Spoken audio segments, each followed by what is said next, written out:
never slow up, no I don't take shit, I got no... Display from all three of them. Over the line we come then, neck and neck. Carp moves back into the Pini. Once again, went even faster, 144.3 last time around. So Pratama, then Peroni. Oh, Brian's gone down. The front end bobbled and it went away from him. That's the lead, but not for long. Uriarte just lets the brakes off. The others are catching them then. The fastest lap of the race with plenty of pace left for all these guys, I would say. Yeah, and Uriarte, who made that mistake, drifted wide. He now seems a little bit stuck. Uriarte out. You never see him make a mistake like that normally, but that's given a few bite lengths to Carp. The 145.5. This is significantly slower than we were at this point yesterday, Peter. Yeah, well, the track temperature is way down back in 6th place. Okay, there's still 5.5 laps remaining, but he's more or less back where he was. It's Keyless in 2nd place, Peroni in 3rd. Is that it and done, Peter? Well, as you say, Brian, that's what's making the difference for the course. Very different track temperature, a different time of day, different weather completely. That's in the race yesterday, not being able to perhaps run those own lines that long gearing requires. Never makes a mistake. Well, there like that, but he did. And Carp now has the advantage. Got it superb.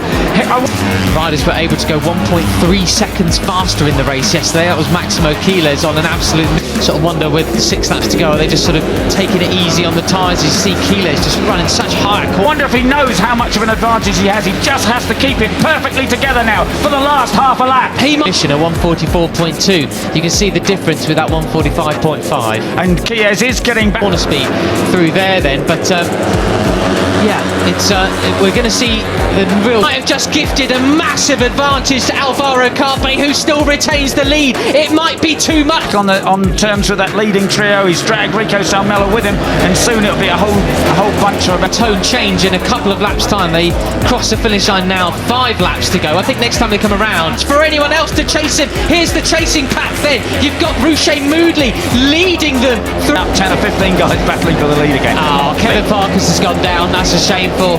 Technically, it's going to all go off. Yeah, and that group now, they've re-established a bit of an advantage over through there. On Guido Pini, my mistake. But let's pay attention back to the front. Final sector time, Peter. The local rider, the Hungarian, plenty of support for him this weekend. He had a great result yesterday. That's a shame. Yeah, best for the chasing pack.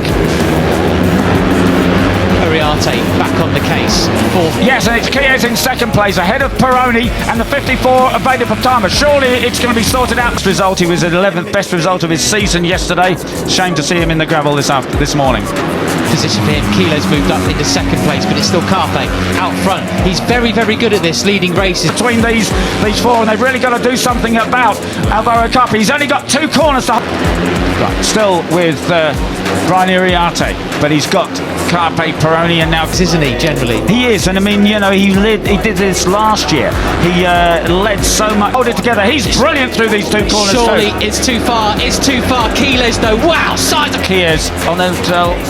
And they've dropped the others by a bit. Keyless of race 1 led so much of race 2 and got a 1st and a 2nd. He knows how to lead races, particularly... Cross Peroni, this is it. Carpe's done it. He's wrapped up the win, but who's going to get 2nd place? It's a double for Carp and Salmela. So it's a leading 5 now. Here he's very, very happy doing it. Pini looking up the inside of Pratama. There he goes. But it's Max Shears who's going to take 2nd place. Who's going to be 3rd? Veda Pratama on the podium. Veda! Rouchet Moodley has a couple of track limits warning, and I say I'm keeping an eye on Morelli, the 95. I mean, he's into 6th position now as the Italian, as we see Peroni go over track limits on the exit. Gets it! His first podium in Rookie's Cup. He's done it! Absolutely brilliant. Well, it all 14th is not what you'd expect from him. He's clearly not feeling in the groove today.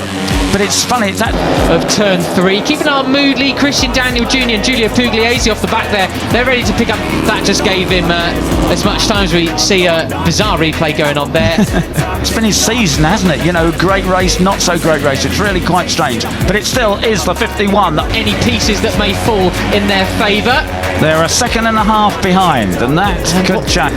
This is technically the race-winning overtake. Out the final corner, just driving it all the way towards turn. Oh, Brian Uriarte has the advantage. That's the pack that's chasing to try and get back on terms with them. Christian Daniel Jr. had a big... What was their pace last time around? 145.0. So they were a couple of tenths quicker, actually, than your leaders. So they could well be 1.